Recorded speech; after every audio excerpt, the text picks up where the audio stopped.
Today on the Crisscross Cinema Podcast, the original How the Grinch Stole Christmas and the Muppet Christmas Carol on the Crisscross Cinema Podcast. Two fellows meet accidentally, like you and me. No connection between them at all, never saw each other before. They swap murders. Crisscross. Well done! I'm sorry, well done! A day may come when the courage of men fails, but it is not this day. You gotta keep breathing, because tomorrow the sun will rise. Who knows what the tide could bring? Hello and welcome to the Crisscross Cinema Podcast, where we crisscross cinema history to find connections that elude the casual eye. Try and spot them along with us. Today, not one, but two Christmas redemption tales with How the Grinch Stole Christmas, 1966, and The Muppet Christmas Carol, 1992. Hi, I'm Aaron Wilson, writer, director, and redemption tale enthusiast. And I'm Cletus McBain, playing Michael Peterson. That's a zombie movie reference from our zombie movie we made together that nobody has seen. Yep. In fact, Michael has been my friend for I don't know how many years. It's been more than 20. Yeah. Over 20 years. So. Oh, jeez. Makes me feel old. Anyway, so yeah, Michael is one of the main characters in my zombie movie that very few people have seen, that I made during film school. It's a pretty fun one. So at some point I might put that up on the channel, so check that out. If you'd like to get access to bonus features and deleted clips from Crisscross and our sister show, Facets of Story, please support us on Patreon at patreon.com/transcendentertainment. That's TRANSCEND Entertainment. Now I've got to give a little bit of a apology for my voice today. At least I'm not sick on Christmas. We're recording this before that, but I just finished a long shoot, and right as I finished it, I got sick. Yeah. So all the stress left your body, and yes. so now it just floodgates opened. Yep. Had a bit of a cough that morning, and then after the shoot, it's like, yep, nope, you're sick. Now you're allowed to be sick. Yes. Today, just as always, we'll review our two films, and then we go crisscross to compare and contrast. But first, Michael, what media has been watching you? There's actually some documentaries on Netflix that goes into the history. There's the Lost Pirate Kingdom, the Age of Samurai, Battle for Japan, and the Wyatt Earp and the Cowboys. It goes into the more in-depth history about those eras or those events that happened, like the shootout in the OK Corral. The key characters for that era of piracy, there's Edward Thatch, who's the Blackbeard, Captain Hornigold, who is pretty much the godfather of piracy, and it's very interesting to watch. What is this on? This is all on Netflix. It's Oda Nobunaga, who goes into his history and how he tried to unify Japan, eventually failing. But I guess it doesn't matter for spoilers. It's history. Yeah. But it's a good way to go into the history because I'm not good at learning at books. I don't have very good reading comprehension. Yeah. So being able to see it and learn that way is a lot easier because they don't just tell it. They actually have actors reenacting. It's a reenact. They reenact and act it out. And so it's so much more comprehension for me. I'm like, oh, this is great. That's cool. I would preface that they're not made for children.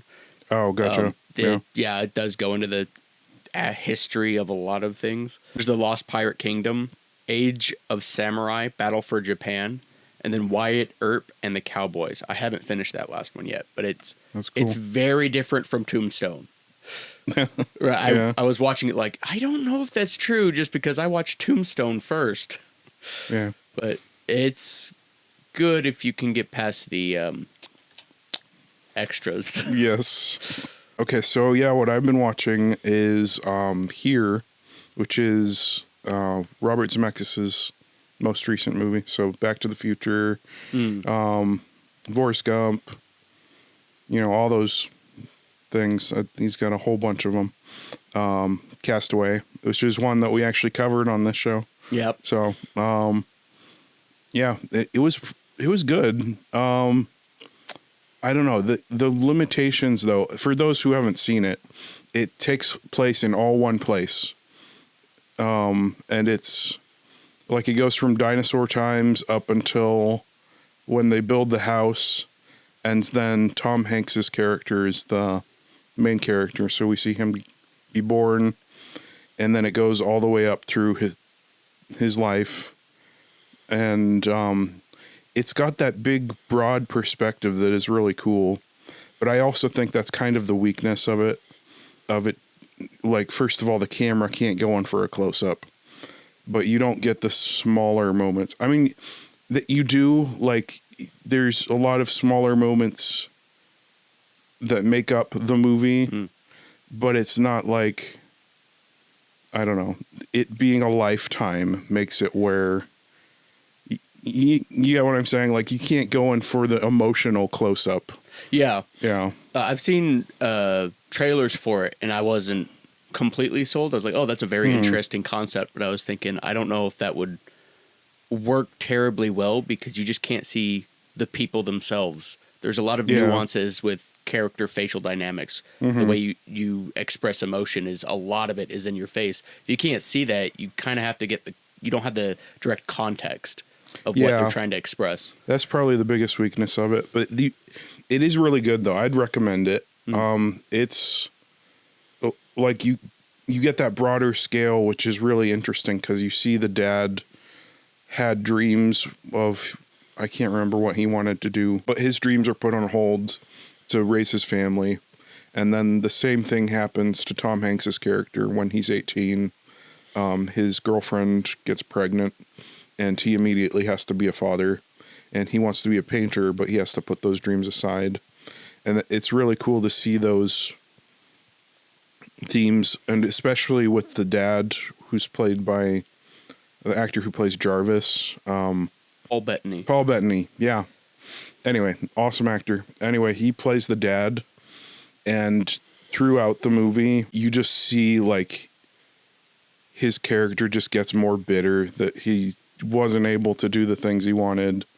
And I know it's not overwhelming, but you just get that tone about his character. And then as he gets older and his wife has already passed away, he just wakes up this one night and he's going to save his wife from something, like she's out in the ocean or something. I can't remember, but like just that desperate feeling. And I don't know, that's probably what touched me the most with that. It's an experience that I'd recommend. Yeah. I think traditional filmmaking with having the different shots to accent things is better, but it's an interesting experiment if nothing else. Yeah. So I was on the fence about it. It looked interesting just to film that once, because in the trailers, I'd recommend seeing it in the theater. Like it's almost like watching a stage play. Yeah. I can't imagine watching it on your TV, it being better than the theater. Okay, so just like always, we'll be diving deep. So fair warning, here there be spoilers. Now our review of How the Grinch Stole Christmas, 1966.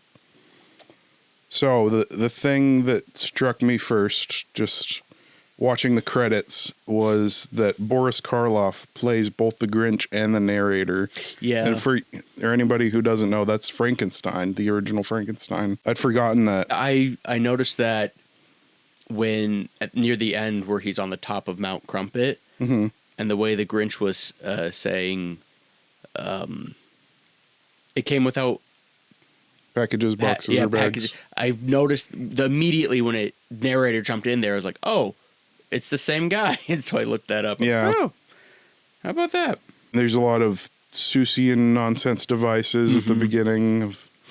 And Act 1 is very much just setting up how horrible the Grinch is. And, yeah. I noticed they actually, when the very first thing they showed Grinch do, he had a toothpick in his mouth and he's like swirling it around. I'm like, oh, I'm a tough guy. Yeah. And then he eats the toothpick. Yeah, that's an interesting twist on it. And then they immediately go into why he hates Christmas. They say he doesn't like Christmas. And then they just, his shoes are too tight, or his head's not screwed on right. Yeah. Or his heart's too small immediately. Yeah, and then his heart is 2 sizes too small. That's probably the biggest Act 1 setup. But The foreshadowing. yeah, one thing I recognized was they were doing a lot of rhymes with nonsense words, and I'm like, it's really easy to make up rhymes when you just make up the words. Yeah, in all of Dr. Seuss literature, that's just that's it. I kind of realized though that most of it was not Seuss's original words. It was the new stuff that they added. But yeah, from the book itself. Yeah, because I read the book afterwards, and I'm like, oh, all that nonsense stuff that got on my nerves is not in the book. They introduced Max, his dog that came in, and then immediately he was mean, and I was like, oh, that's the biggest indication of how terrible he is. He's mean to the dog. Mistreating a dog. Yeah, so Max is basically the foil for the Grinch. Max is nice and innocent, and he's someone to mistreat. I just put in good boy Max. Good boy Max, yeah.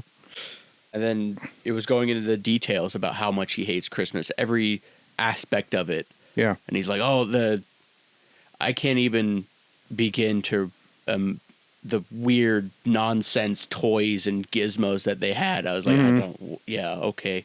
Flamboogers. Right, flamboogers and zim zappers. Zim zappers and ha-poopers. Right, I'm watching him dance with his twingle bloopers, and I'm okay. I think the biggest thing for him was just the noise. He hated that noise, and I just kind of wrote in my notes, is he really that wrong? Yeah, it's kind of relatable. He's like, oh, I hate Christmas, all this terrible stuff. And you're thinking, it's not that bad, is it? And then he talks about the noise. Well. And then, of course, there's the classic Grinch smile at the beginning, that big twisted smile. I can't remember. Yeah. Where is it? What words were being said for that part? Or the devious idea, a truly wicked, something along those lines, a truly wicked, nasty idea. And his face is just twisting. The facial animations for the Grinch are just absolutely phenomenal. They're amazing. Like, just jumping forward a bit, but when he's talking to Cindy Lou Who, you see the shadow of his face on the wall, and it is so insanely detailed. Like, you see every tooth, and it's more detailed than his face when you see it in close up. Yeah, it's such a good, just looking at the background details of what they tried to accomplish with the Grinch. They're like, he's menacing, and we need to make sure you understand that he's truly evil. Yeah. One of the most iconic things from my childhood I remember seeing was the cutting out the Santa costume from the curtain. It was like a core memory unlocked. I'm like, oh yeah. Like, I think I remember watching it in my 3rd or 4th grade classroom, and that was the part I remembered. It was just that cutting out you know, almost similar for me. It was very, very similar, that memory, and I don't know why. The way he cut it out, it just stuck. Yeah. That little jagged, right. And it's kind of hilarious that it doesn't make any sense that he's cutting out one flat thing of it, and now, oh, boop, it's Christmas magic that he can just wrap that around his whole person. Yeah, cartoon logic. Max is just going along with a happy smile the whole time. Yeah. And then, of course, it starts the song, You're a Mean One, Mr. Grinch. Yeah. I wonder if they knew how iconic that song was going to be. It's played every Christmas. Yeah, I think that was the best addition to the Grinch lore in this movie. Because I'm going to cover it more, but there's things that they added to the Grinch that the book doesn't have. So, and one of them is when he takes every last thing, leaving just a crumb too small for the mouses. And then in the movie, he takes even the last crumb. Yeah. So I read the book afterwards, and it's not in there. He's getting ready. They're talking about, he has this rickety sleigh and all the bags. He sets it up. Max jumps into after he gets the antler on, jumps into the driver's seat. And the Grinch, I believe he looks at the camera and his hat just flops down with that little whistle noise. Yeah. In disappointment. I was like, oh, that's cute. So he goes down the hill with the sled, and Max is going too slow, so he goes under the sled, and a lot of cartoon nonsense. And then they go over Max ends up going over this cliff and hanging down by the chain. The Grinch looks over the sled at him, and he gives this look that looks just like Michael, like his face, the frown of, like, you'd have to know Michael to see that, but I saw that and I'm like, hey, it's Michael. Yeah, you pointed that out to me, and I was like, what do you mean? And then you just see his face, because he has the frown already as he pulled. I was like, oh, okay. I was like, oh, I get it now. Yeah. And I guess you almost can't discuss this movie without discussing the Jim Carrey version. Yeah. Because there's certain parts, like Slunk to the icebox, where in the Jim Carrey version, he like sticks to the icebox. He goes, boom. He says slunk because he's holding on to the icebox. And then he doesn't want to rhyme. Yeah. And the Grinch, I must stop this Christmas from coming, but how? I mean, in what way? In what way? He kind of took his own... Right. He added more additions to it, but there's some things in that movie that are, I think, a bridge too far with that, of just like the expanding on the message of like, oh, it's about commercialism, and it's, I don't know, whatever they did with it. Because they have that whole scene right after he's Cheermeister and he gets given the electric razor. And after that whole spiel, he scratches the car, and that he goes into that. Oh, it's all about buying everything. And you know where all those gifts come? To the garbage to me. It's like, what are you doing? This is just a simple story about Christmas, and now you're making it, I don't know. Yeah, because the one we're reviewing here, the 1966 version, it really is just about what Christmas is about, not the commercialism, just yeah. It's a very making it more complicated doesn't make it better. Yeah, it's very straightforward. There's one line, just Christmas isn't about stuff. It's about the feeling and people. And they say it very clear cut. And then the Jim Carrey version, it's not about commercialism. Everyone, no. They're trying to pound it into your head. One thing that's really interesting about the animation, which I think you've spotted this too, is they repeat a lot of animations to, like, especially the montage where he's stealing all the stuff from the houses. He goes down the chimneys several times, the same animation and stuff like that. They had, when he's running up to save the presents, they reused that animation too. Just the running animation. Yeah. He runs up, falls down, Max falls down, and then he runs up again, and it's the same animation. Mm-hmm. By the way, the saving the presents part was not in the book. Oh, yeah. Yeah, in the book, it's just he's going up the hill to dump it, and then, his heart changes, and then he goes back down the hill. In this one, they added that the presents almost go over, and then I kind of like this edition from the Jim Carrey one, because it makes it less about the stuff. They put Cindy Lou Who on top of it, and so it's about saving her rather than... We gotta get all the Christmas stuff back. Yeah, because he actually says, he's like, as he's getting dragged down, he says, oh, well, it's just toys. And then her head, hi, Mr. Grinch. Yeah. So, yeah, it plays for a good laugh. And it's just playing the truth of the situation, too. So, yeah. I did, so the narrator for 1966, I enjoyed the way he narrated it. Mm-hmm. Was as though you were reading along in the book. Yeah.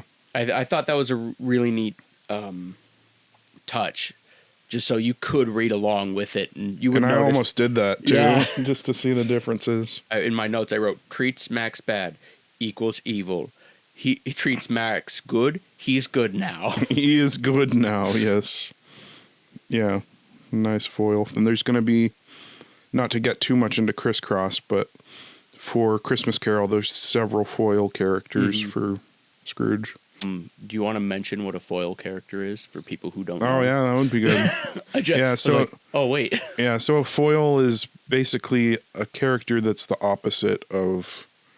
It's comedy duos do this a lot, where like the Odd Couple is a perfect example. One's a clean freak, other is a slob.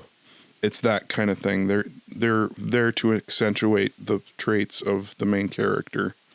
So for the Grinch, he's a horribly devious villain of a person, so you need the dog there to show that he's mistreating the dog, and of course the dog's good. He's a good boy. Yeah. So anyway, Would Cindy Lou Who be a foil character? yeah, she's a foil character too. Yeah. Okay. I don't want to say the foil characters for Christmas Carol. Yeah. We're not there yet. We'll get there. But no, for Cindy Lou, I just put, dude, this girl is dumb. Possibly youthful innocence. Nope, she's just dumb. Yeah, she's just dumb. And yeah, his heart grows 3 sizes. I liked that it was 2 sizes too small, and then it mentions it grows as 3 sizes that day. Oh yeah, so, and then it breaks the X-ray. X-ray machine. Yeah. Gives the presents back, and then I wrote here, it's not a crime if you say sorry. Well, it's from the Jim Carrey one more. But into the year 2000.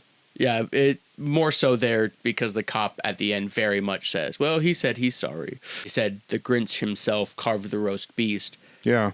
In the beginning of the movie, he said how much he hated it. He absolutely despises. I was just going to cover that. Like, it's a very simple setup and payoff in it. It's very effective. Like, the one thing he hated the worst was that horrible roast beast or whatever they said. And then by the end, the Grinch himself carved the roast beast. Storytelling 101 right there. Yeah, it goes from Christmas isn't about the stuff, it's about the feeling and the emotions, the people you're with during Christmas. Oh, we also wrote Grinched is a verb. They used it more than once where he grinched along or he did something grinchly. Yeah. Okay, so that's our review of, it's a short one, but it's a short movie of How the Grinch Stole Christmas, 1966. And now our review of A Muppet Christmas Carol. Okay, so we open on this wonderful miniatures shot of like this whole Dickensian London that you just see these roofs, snowy rooftops, and then there's this great transition where it goes past a full-size set rooftop, and by the time you get to the street, it's a full cast street with all the Muppets everywhere, so you get the sense that it's like this everywhere, but it's just this small set that they keep reusing in there, but it's wonderful filmmaking. You get that Jim Henson feel where even the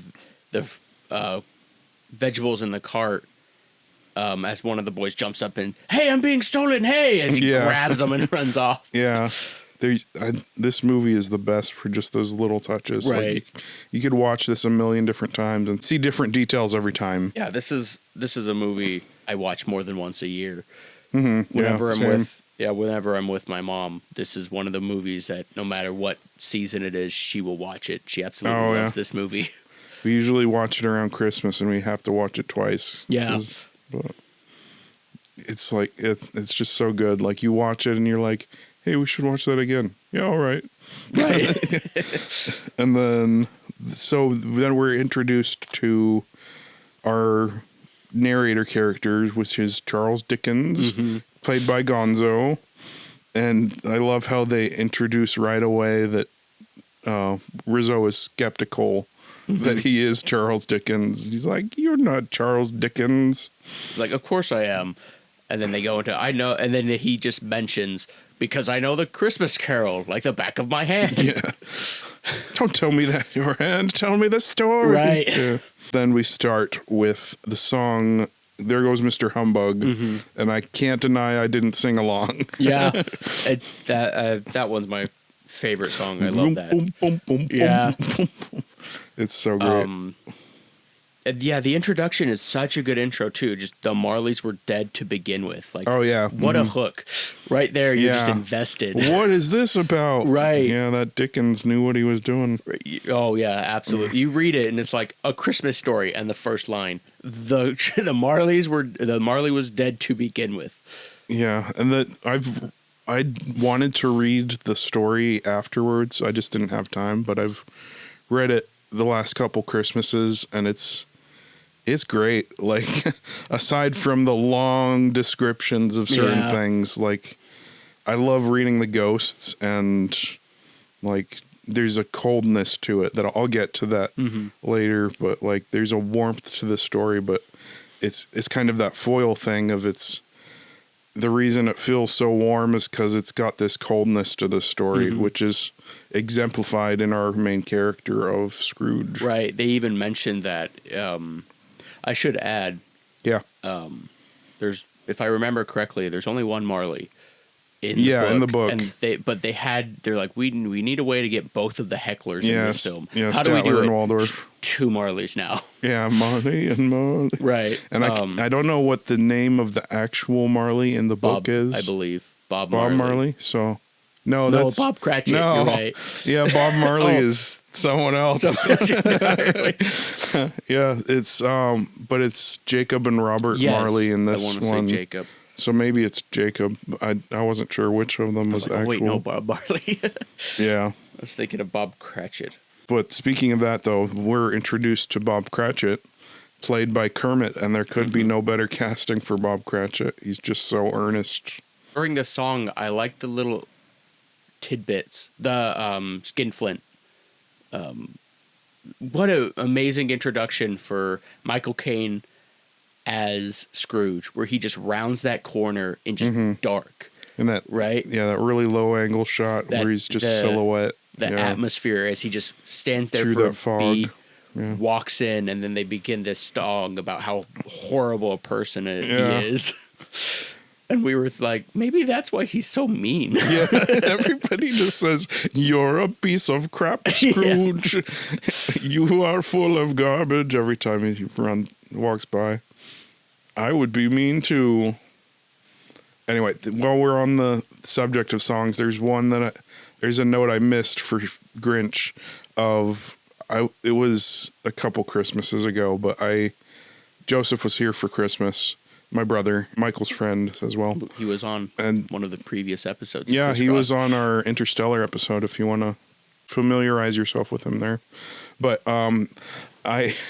I started singing to him in the morning of, "Your heart is full of unwashed socks. You got garlic in your soul, Mr. Joseph." He's like, "Dang it, why didn't I just do my heart laundry?" Anyway, but yeah, so there's a bunch of really great songs in this. Like every one of them is a banger. Along with the other one that's my Muppet childhood movie, Muppet Treasure Island. Right, yeah, that was. We might do that one at some point. But we're introduced to Scrooge in his office, and there's a few separate people that he's visited by. And first of all, he is visited by his nephew Fred. I was going to mention the man who's already in his office. Oh yeah, I don't remember. I don't remember his name, but the first thing he does is throw him out. Throw him out. It's like, I'm not going to be able to pay my mortgage, and he just whatever. I don't care. Just throws him out. Thanks for not yelling at me. Right. And then his nephew Fred comes in, and he's a foil character for him. His character basically is he just loves Christmas, and then also he mentions that he's married, and Scrooge is like, "That's only thing worse than a Merry Christmas, like falling in love." But then the 2 well-meaning gentlemen come in. And it's interesting. There are 2 in the book. Yeah. But it's Beaker and what is the other one's name? I don't remember. Yeah, anyway, the scientist one and Beaker. It's like Beaker's the only one who ever says his name, and no one knows what Beaker's saying. Yeah. Right. And so, yeah, they're trying to get a donation from him. And they use this to show how greedy he is and how miserly. And it's interesting. The word miserly is mostly used for Scrooge. And it's a little bit of a history lesson in a sense, where when Scrooge says, "Are there no poorhouses? Are there no prisons?" Yeah. During that time in London, they were so brutal that most people died. They had such a high fatality rate because in the poorhouses, there was no clean water, there were no clean beds, disease was rampant. It's like you were better off freezing on the streets than going to a prison or a poorhouse. Yeah, and then they say that he would they would rather die, and he's like Right. the best line for Scrooge in this of, well, if they'd rather die, then they better do it and decrease the surplus population, and then that line Right. will come up later, and it's great how they use it. Watching The Muppets Christmas Carol, it's kind of hard to remember that this is a book. Yeah, And the writing is pure genius when you're looking at the connections, from the foreshadowing, the connections from line after line being reused or anything along those. It's like, right, a man wrote this. It's amazing. that Dickens knew what he was doing. So it's an interesting thing they added, which this is nowhere in the book, but it just them closing up for Christmas and him singing "There's magic in the air." Right. The One more sleep till Christmas. Yeah. That's a great song. Like, it's just, and then of course it ends with him going down the street to go home, and you see the one little star fly across, and it's like "Merry Right. Christmas." There's In the book, they showed it in the film very well, where Kermit as Bob Cratchit. Cratchit was on the ice and playing around, and if I remember correctly in the book, he said, "Normally I would never do this, but for the sake of Christmas," and he slides down the ice, he falls on his butt, and he starts laughing. He's like, "Oh, this is amazing." That's funny. I didn't realize that was in the book. It might not be. I could be comparing different medias, Yeah, but that's what I remember. this whole song section might be kind of schmaltzy, and I think other Christmas movies fall into the trap of making it all schmaltz.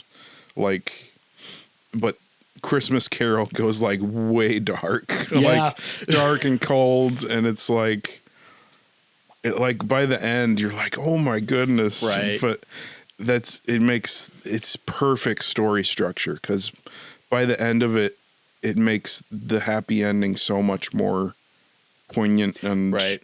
it hits the note that you're going for. You gotta have that contrast of you go to a very dark place and then you bring it to a brightest place you can bring it. The very end with the shadow of Christmas future, just that the whole section is just dark Yeah, and dank and- and dreary, and then goes right to Yeah, but we're jumping forward right, a we'll lot. go. Yeah. Anyway, so Kermit is just the most eager character, and I don't think they set up his son Tiny Tim until later, but he is also Yeah. like Bob Cratchit on steroids Yeah, type yeah. thing. And then we show Scrooge at home. He got the face of his old partner Marley in the door knocker. Yeah, Jacob Marley. Just terrifying him to the point where when he later goes into the home, it says, Scrooge liked the dark. It was cold and cheap. Yeah, But I love that. It's such a good line. Yeah, bringing the Gonzo as Charles Dickens element back into it. Rizzo was like, how do you know what's going up there? And he's like, I'm a storyteller. I'm omniscient. Yep. And Don't then- you know? When he lit the lights in his house. He's like, right now. Yeah. How does he do that? Yes. And then here comes our inciting incident of Marley and Marley. And they first of all, they do the best build up to it of like, and this is just classic ghost story where it sends a chill down your spine type thing of first they do the scare with the overcoat, and then Right. he puts it on and he's like, oh, and then My best nightgown. Oh no. yes, and then he sits in the chair and starts eating his food. They do the thing with the bell, and it just starts ringing on its own, and it's like the bell ringing for the servants. But And then he's already just in a state of terror. yeah, Or you could even say paranoia from the face in the door knocker. He's already at edge, and then the fire goes out. Fire, right? and then that's when the camera starts to circle around his chair, and then we see this glowing from down the stairs, and then Right. and it's kind of funny that they take the scare moment, and they make it into a funny little Muppet moment. Right, But, the hecklers. yeah. And so they come up and they're Marley and Marley, and they sing their song about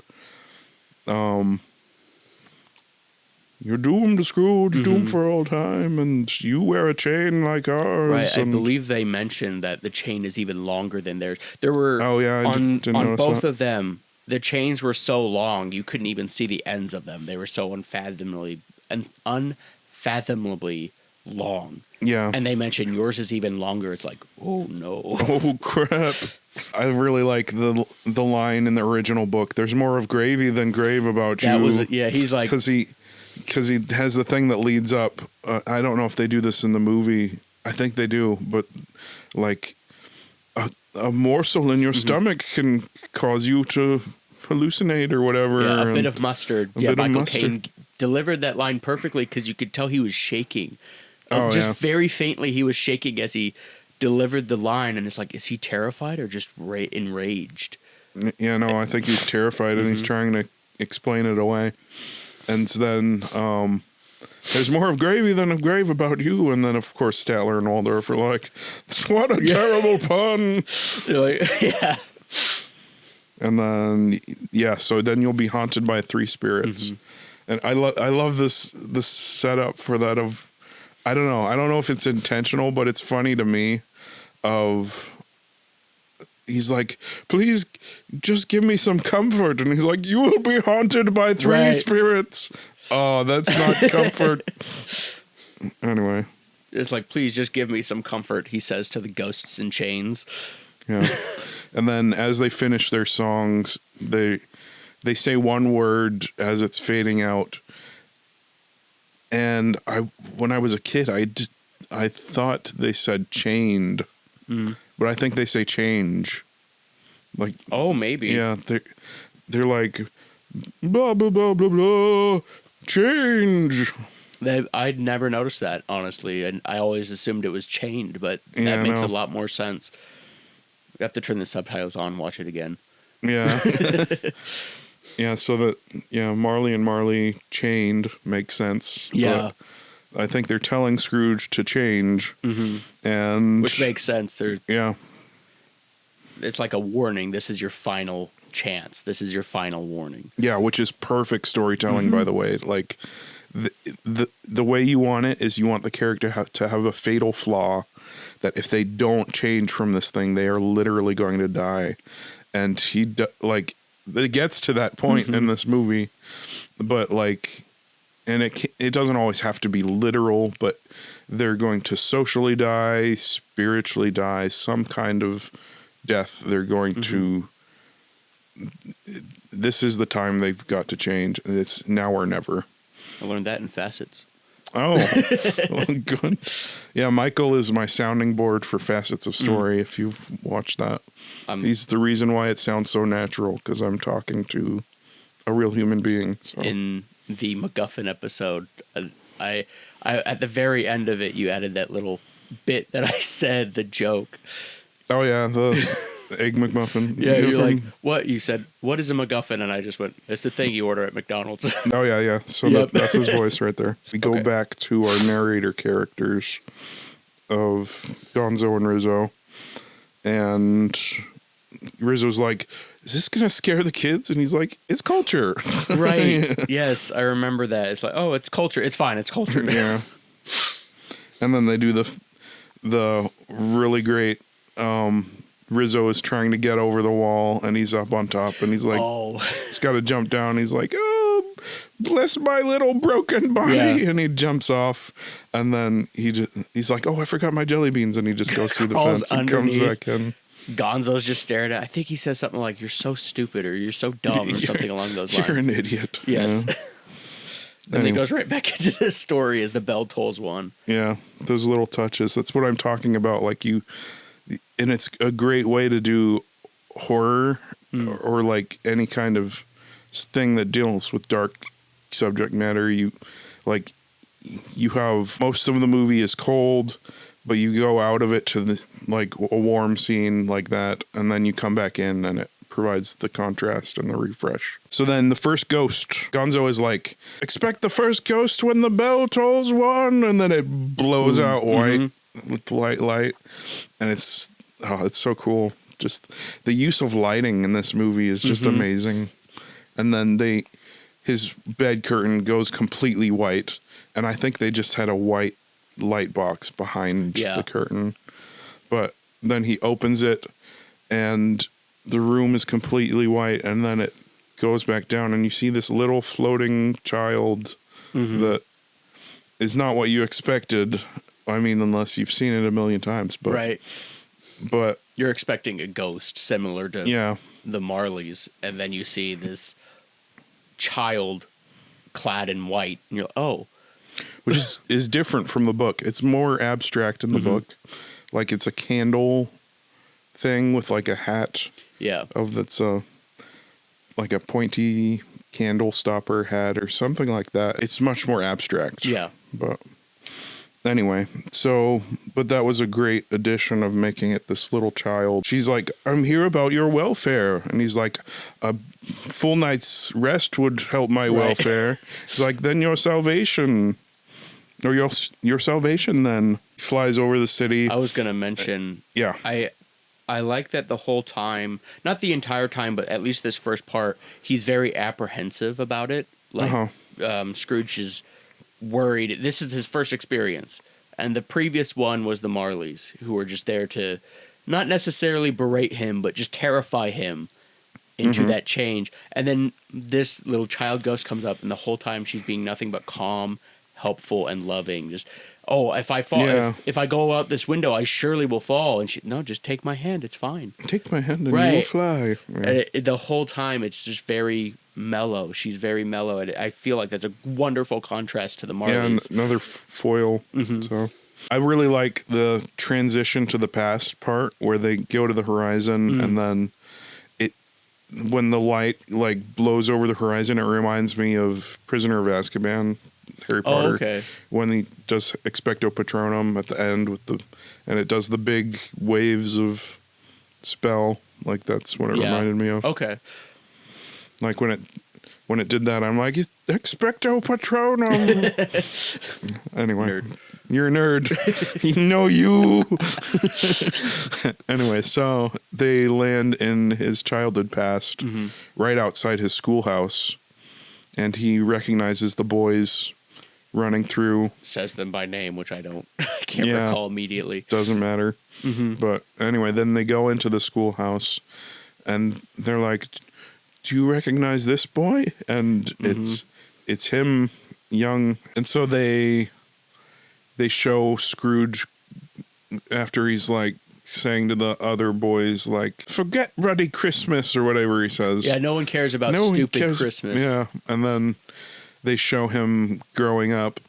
I like that when he says no one cares about stupid Christmas, Scrooge jumps in and has to justify himself with that mentality. Oh, there's so much more room for studying and schoolwork. Yeah. Right.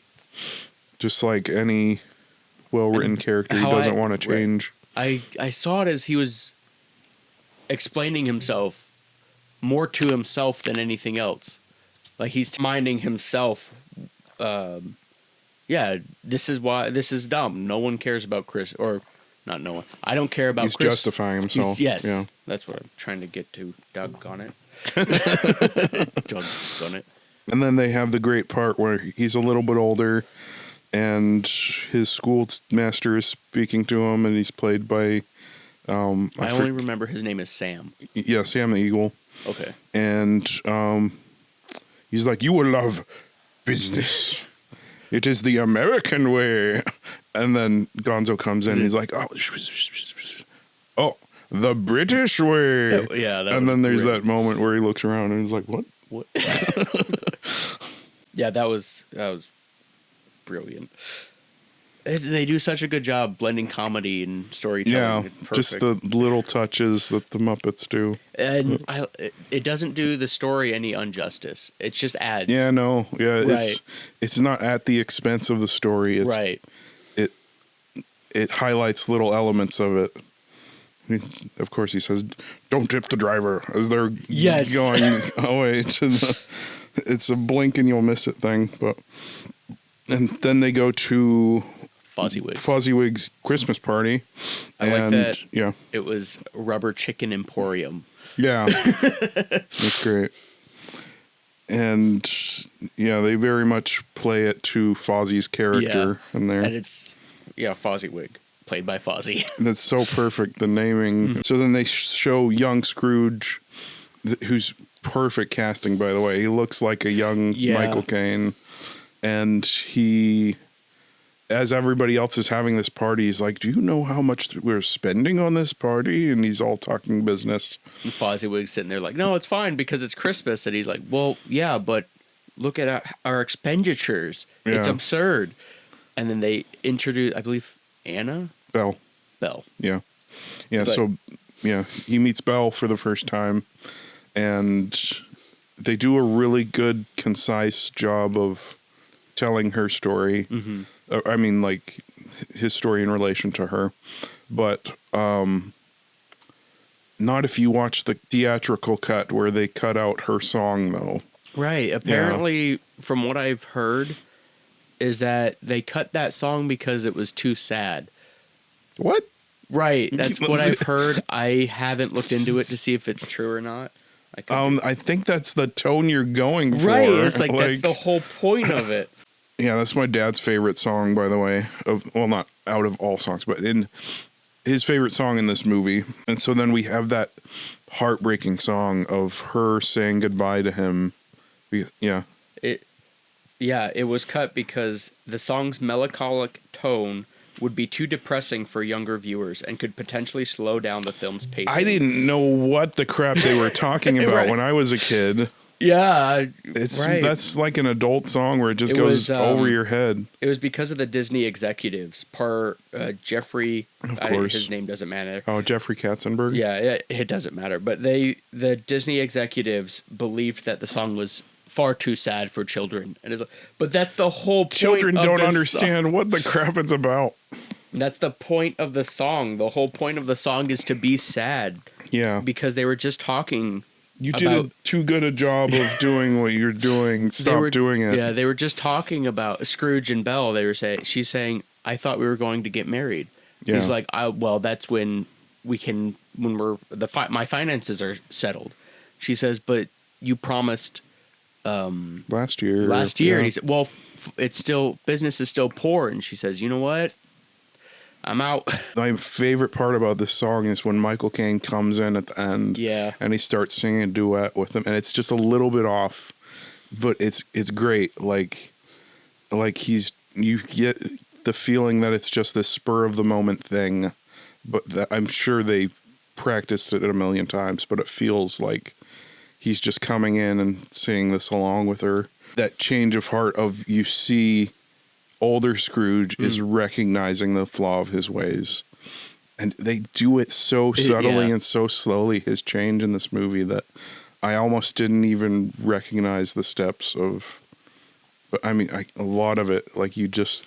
But by the end of it, I don't know. It works. You don't notice how gradually he changes. You can't stress enough just how much Michael Caine nailed this role. Yeah. It was absolutely perfect. And a lot of it is reaction shots, just because that's basically all he gets for these parts where he's watching people from his past and all these different scenes of he's just reacting to it. And that's it. He's an invisible viewer. Yeah. And it's a thing that Hitchcock knew, that a reaction shot is it's such a simple thing, but you get a lot out of that. And it's, I don't know, there's this, okay, I'm going to get really nerdy for a second here, but I might take this out for the bonuses, but the Kuleshov effect is where you take a picture of a shot of a blank expression person. Like they actually did this. You can go back and watch. If you look up Kuleshov effect, it's like this black and white footage from Russia. Do you want to spell that? I don't know. I was like, I don't know how to Kuleshov? Kuleshov. Kuleshov. Okay. Yeah, it's a Russian word or Russian name. Anyway, probably the name of the guy who did it. But you show a shot of the guy looking, and then you show what he's looking at, and you cut back to his face. So the first one, this is probably not going to be what it was, but this is an example of what you could do. You show a picture of a guy looking, picture of a small child, and then you go back to the guy looking. People would say, oh, he looks so tender and gentle.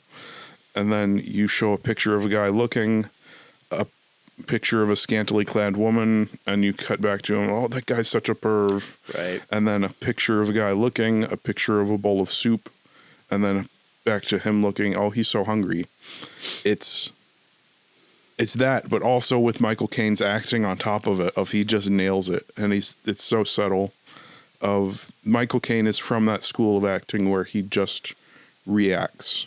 Like, you're just in the moment, and you don't try to add something to it. You just, like, acting is reacting. Good acting. So anyway, so that's probably a bonus thing. But anyway, getting back to Christmas Carol. I was also going to say, if Rizzo, you cut from her saying, because without that song, without the context of that song, it goes from him saying business is poor, her saying, oh, Scrooge, I thought I loved you. Something along those lines. I can't remember. And she exactly. just walks off. And she just walks off, and crying. Rizzo's crying, and you're like, what was happened? It that sad? Yeah. Was it that sad? Yeah. It just doesn't work. Without the song, it just doesn't work. Anyway, so then we go from that very sentence. Are you going back to the next ghost or into the... To the next ghost, yeah. Okay, he immediately says, as the ghost is trying to talk to him, like, this is your past. Like, this already happened. This is history. And he's like... Don't blame me. Yeah. Right, he's like, I do not care. Go away. I can't handle you anymore. Leave. Yeah. He's just... Which, again, doesn't want to change. Very good character writing. That Dickens, he knows what he's doing. That boy's got a future ahead of him. He's been dead for a couple hundred years. Yeah. Anyway, and so he goes back to his bedroom, and he is woken by the sounds of commotion from the other room. And here we meet the ghost of Christmas Present, who is a giant ghost that just, I can't remember how he's depicted in the book, but it's great. Like, just this full-size human Muppet that's, like, blown to huge proportions, filling the room with this giant feast in there. Yeah. Larger than life. Yeah. He's just this larger than life, happy, jolly ghost. Yeah. And the mention of, come in and know me better, man. He says it twice. And Scrooge mentions that, and he's like, well, that's because I live in the present, for I am the ghost of the present. Yeah. And the presence is now. I like the little joke that Scrooge did. Like, he's not one to... I'm trying to think of the right way to phrase it. He says a joke. It's still about money. Think of the I have so many brothers and sisters. I can't remember the exact amount. And Scrooge just says, think about the grocery bill. Yeah, that's great. It's a little Muppety touch that they give it to Scrooge that time. And he plays it great, like it's just a line from the book. Right. He says, like, perhaps I've never understood about Christmas. And that's great, of just that little change of, like, he's curious now, and where before he wanted nothing to do with Christmas. And so this is perhaps where he starts to change, and it might be the midpoint as well. Of course it is. It's the middle ghost. But then he takes him out into Christmas Day, and they sing this amazing song of... my favorite line from it is "The summer of the soul in December." Oh, yeah. I probably missed that. That's a good line. Yeah, it's great.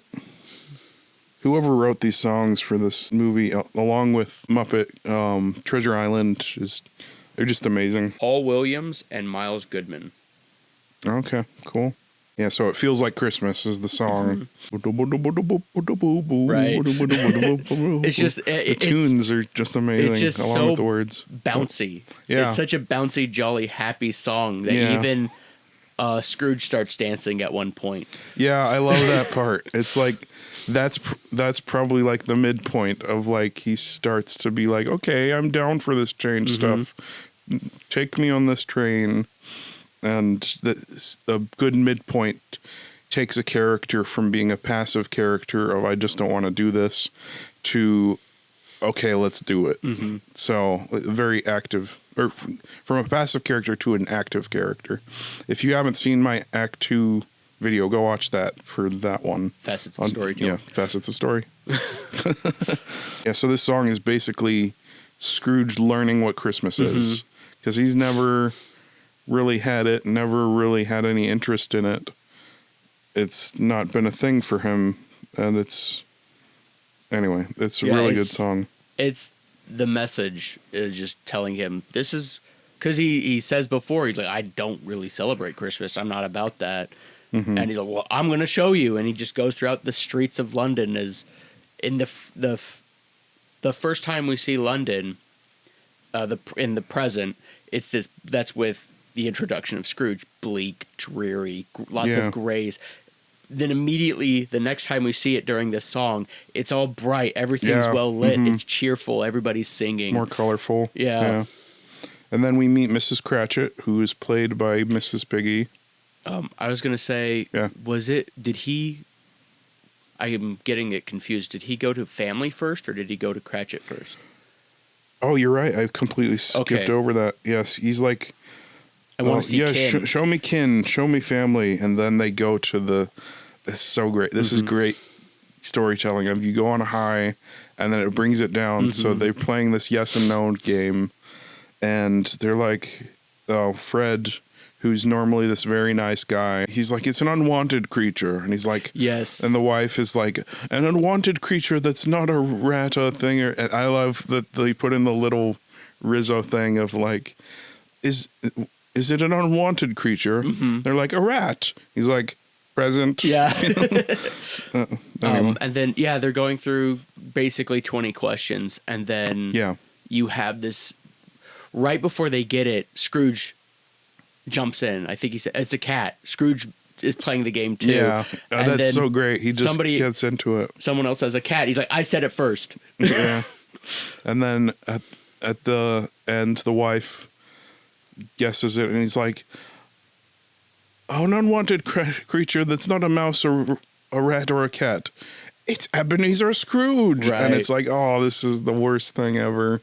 And you feel for him at this point. Yeah, like you could see, again, Michael Caine, you could see his face just drop. Yeah, the death in his eyes. Oh, like, because he was having fun. He was involved, and then just his expression drops.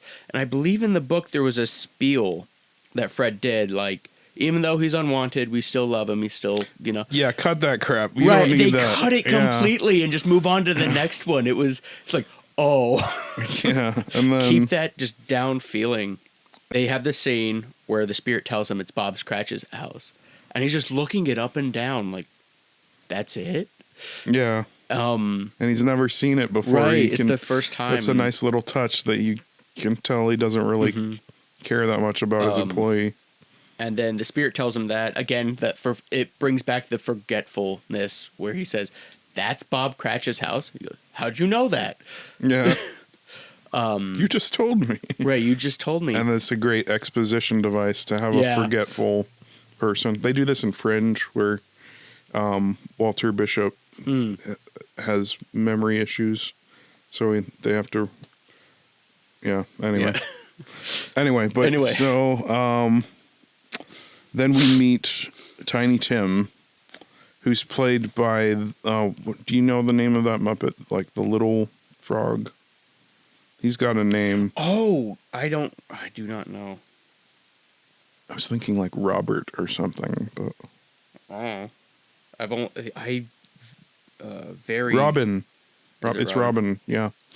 Yeah, so he's played by Robin the Muppet. It just says Tiny Tim. Yeah, and And then she asks, Miss Piggy, Miss Cratchit asks, how was he at church? And she's like, he's like, as good as gold and better. And then this is such a great line where he says, like, well, it's drawn attention to that he's got a gimp leg. And he says he hoped the people at church saw him, so they were. I'm gonna cry reading this line. It's so. It's good. It's so. I'm looking for the word. Anyway, it just cuts at your heartstrings. Perfect. Anyway, just. He hoped people at church would see him, so he remembered who made lame men walk and blind men see.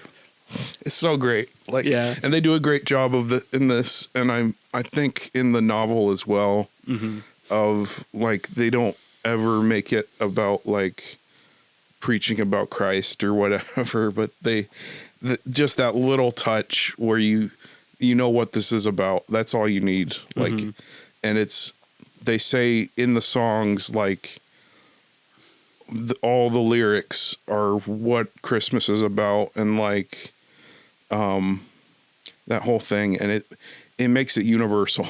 Like you don't have to, I don't know. You don't have to get preachy about it. That's what I'm saying. They do a good job showing just how innocent and pure Tiny Tim is. Yeah, like exactly. He's just such a, with that, especially with that line, it's like, it just breaks your heart in the best way possible. I was going to add, I love the introduction for Tiny Tim where they show Kermit walking up to the house. Yeah. And they're just singing the song that the Only One More Sleep Till Christmas. No, the Ghost of Christmas Present. They were. Oh yeah, they're just kind of singing as they walk up. What is the name of the song again? Spirit of Christmas or something. No, Feels Like Christmas. Feels like right. They're just kind of doing that little ditty as he's got he's got Tim on his shoulder, and you can see the cast. Or not the cast. The cane. Yes, the crutch. Crutch. You could see the crutch as they're just walking The up. way they did that is so cool, too, of, like, you see the walking down the street effect. It's a hard thing to do with Muppets. But they had them walking on a snow-covered barrel. So it looks like the street is going past. And then they have the side pictures of the houses. They probably filmed that for real of like going past the houses with the camera. But anyway, you combine the two and it looks like they're walking down the street. And because I remember you don't even question it. If I remember correctly, animating walking Muppets is one of the hardest things. Yeah. For going to the meal and the whole time, Bob Cratchit, Kermit's is like, we should thank the founder of the feast. And she's like, what do you mean? He's this terrible, horrible, I think he doesn't even dress well. And the twins are, badly dressed. Right. She's like stingy. He smells bad. Right. Horrible. Poorly dressed. Poorly dressed. And then like the whole time Kermit's like, dear, it's Christmas. Like, come on. And then finally Tiny Tim's the one who jumps in like, to the founder of the feast, Ebenezer Scrooge. It's like, all right. Oh man, that little frog tears me up. Yeah, I just remembered with the Spirit and Scrooge, just such a meager feast. And he brings it, but still greatly appreciated. Oh, that's great. Yeah. And then he's like, I paid Bob such a small amount. Right. I think they mentioned that too when the Spirit brought him to Bob Cratchit. Gonzo narrating says it probably was the generous, something along these lines, is the generous nature of the Spirit to bring Scrooge to Bob Cratchit's house. Just to show him, like, this is the conditions they live in. Look at them the feast that they're eating, Yeah. But at no point does he bring attention to it. The whole time he's just this positive, jolly spirit. Like, wow, that feast sucks. Yeah, but they still appreciate it. Yeah, and then they have another, not just brings a tear to your eyes, but makes you absolutely sob song of Bless Us All. Yes, with Tiny Tim. So freaking great. Anyway, they play that sing it, and Scrooge's reactions during this part like, oh man, Michael Caine, Right. like, Just and nailed it's not blatant. It's just so subtle. You see it in his eyes, and that's about it. Like, he's not a big actor. Like, he just reacts naturally to things, and Yeah, it feels you very get that genuine human emotion. Yeah, it feels very natural the way he's just reacting to where you feel he's actually portraying, or he feels it. You Yeah. feel that he feels it. Yeah, he's not just putting on faces or whatever. Yes. And so then we get the ghost. So the ghost of Christmas present ages before our eyes. And they did cut out the part with the two. What was it, Avarice and? Oh yeah, from the novel book itself, He yeah. opens his robe and there's two children. I think it's Hunger and Want or something. Right, it's I don't just know. wicked. Yeah, the kind of the commercialism of Christmas in a sense. But it's more of a foreboding warning. Like, these are the wicked emotions of Christmas, you could say. Yeah, I see why they cut that out, because Right. it's less about Scrooge and it's like trying to tell some bigger thing. But But when they cut, you visibly notice right as they're leaving the Cratchit home, you could see the spirits aging. Yeah. And then in the next scene, immediately, it's all white hair. yeah, And they cut out that last part, and when the spirit, I guess you could say, he passes, the present passes to the future. oh sorry, Go ahead. We missed the most important part of that scene. So they have this callback to earlier of, he asks, is Tiny Tim going to die? And he's yes.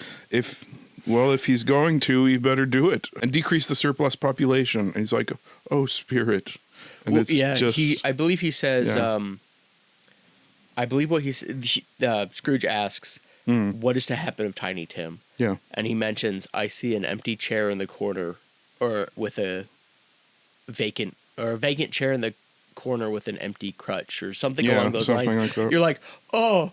oh, And then yeah. immediately he says, right after that, where it pulls at the heartstrings, he says, well, then if he is to die, he better do it and decrease the surplus Yeah. population. They break your heart with that, Right. and then they bring in his cold old self, and it's Right. like, it's cool because you see how much he's changed, and I don't know. Again, It's just Michael Caine's perfect reaction. storytelling. Yeah. So And good. then, yeah, the whole time Spirit has been aging slightly, and then now it's very apparent, like he's aged. And if I remember correctly, the book was much more brutal with this scene.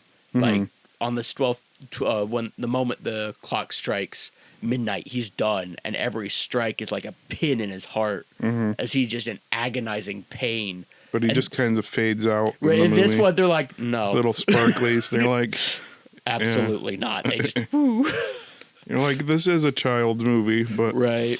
I don't. They do a great job of not shying away from the darkness, though. In this one, I guess people say this all the time. Of kids' movies used to do that, but it's like, it's true though. Like, Yeah. they used to like even Harry Potter, like in 2000, like there's some scary stuff in that, and it's storytelling. Like, I guess like Rizzo or like Gonzo said, it's culture. It's culture. But it's not just that. It's like, that's how storytelling works. You take it to the dark place and then you bring it back out. Yeah. And there's a guy that a lot of people probably heard of, is Jordan Peterson. Like, he talked about when he watches movies with his kids and they're afraid. He says, watch the main character. Just keep your eye on the hero. And by the end of it, they end up in a good place and they're the one that saved the day. And it's like, there you go. Right. Like, it pulls you out of it. Like, That's good storytelling. yeah. But yeah, speaking of not shying away from darkness, immediately Yeah. after this, Well, and epic fog rolls in. Right. That's so awesome. They must have done that 1,000 times to get it right. And then it's all just fog covered, and the camera pans over, and we see the ghost of Christmas future. right? Looks like a freaking ring wraith. I was gonna say very much looking like the spirit of death. As you mentioned before, how Gonzo as the narrator with that comedy and whatnot. And then when this scene starts, both Gonzo and Rizzo are like, "No, we're out." Yeah, They're like, that's great. I love that. It's a funny beat, and it's also great storytelling. Right. It's like how they always have the mentor die, like Obi-Wan, and spoilers, if you haven't seen. Anyway, and another spoiler for Harry Potter, Gandalf. Right. Not Gandalf. Well, Gandalf too. You see what I mean? But yeah, Dumbledore. Gandalf. Oh my goodness. Okay. You can take my nerd card. But yeah, them leaving is like show that this is it's a serious situation. There's no longer that comedy aspect, that comedy duo. And 2, we have no guide here. Yeah. Right. The narrator himself, the guide, has left us, and we're here to just experience it. And then we go into the dark really quick. Like it gets dark for the story of they go down the street, and of course this ghost says nothing. He just gestures and shows them things, and he sees these pig businessmen that he knows talking about a funeral, and I'm just gonna go if lunch is provided. Right. They're talking. Yeah, it's bound to be a cheap one, and then he says, "I might go," and they're like, "What?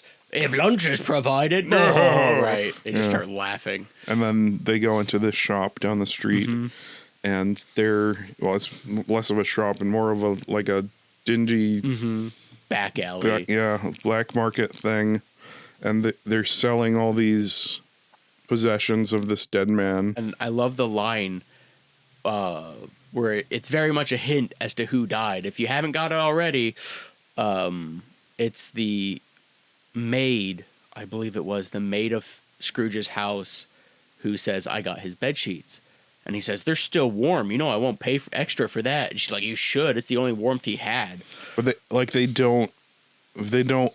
they very heavily imply who it is, but they never tell you, which is great. Like and they're not like modern storytelling. They don't shy away from it. They're like, that's the point. Like, you're supposed to get it before it comes up. Yeah. So it's got this inevitable feeling to it. Right. That hint. I believe it was it Hitchcock who said that the audience should figure it out before? Yeah, well, I mean, that's basically his theory with suspense. I mean, he blatantly shows it to you of this is what it is. Like, he shows you the bomb under the table at the beginning of the scene rather than just having it explode at the end. Right. But for this, it's more of foreshadowing of like, there's a dead man here. We don't know who it is. And as it goes along, it becomes more clear. Oh, this is probably, and then we get to the scene in the courtyard or in the cemetery, and he just gestures to the gravestone. And they also show Tiny Tim. They show the house of Bob Cratchit. Yeah, that's very important. So, oh my goodness, these lines, I'm going to cry when I read these. Kermit is like, life is made up of meetings and partings. I was going to say, again, the spirit says nothing. Yeah. As Michael Caine's delivering all the lines, and he mentions who these poor fool, or what was it? Who's the poor schmuck, the poor fool who died? Yeah. Right? And then it just immediately pans to Bob Cratchit. And this is wonderful. I get to see the Cratchits. Walks up, he says, "Spirit, it's so quiet." Yeah. And then he goes into the house. It's like, it's so quiet. There's no, because the first time it was boisterous. And it's just like, I love the sound.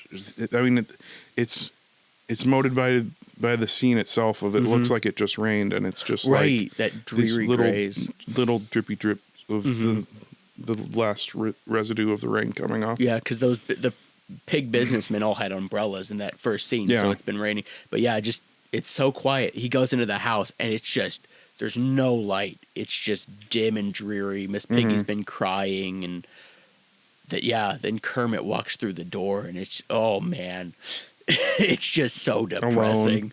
And they had the great setup of him coming in with Tiny Tim earlier. Yep. Now he's coming in by himself. It's like, oh my goodness, foreshadowing right there. Talking about the grave they picked for it's like so he could look into the lake and see the ducks, and it's like, man. Yeah, and he's like, they sit down. Oh my goodness, I'm gonna cry. Anyway, they sit down at the table with the whole family. He's like, life is made up of. Sorry, this is hitting harder for me right now. So good. I just had a relative pass away, and it is not quite as impactful for me than it is for my mom, and I could feel like right behind me as this part happened. Like, I'll say the line and then I'll say what happened, but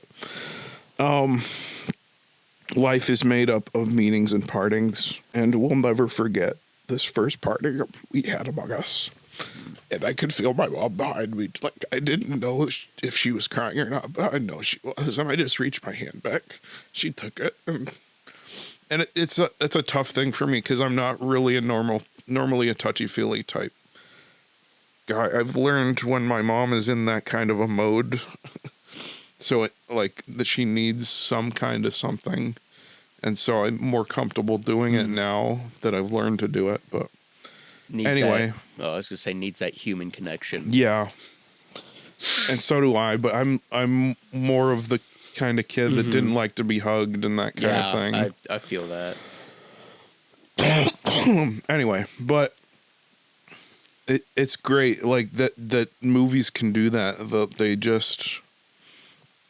It's like medicine for things that a good story can be medicine for things that they didn't even know about when they were writing the story. Yeah. But since it's a good story and you watch that hero to the end, it does some kind of a thing for you when you watch it. Like, you go down to this dark place where you're having some kind of experience at that time in your real life.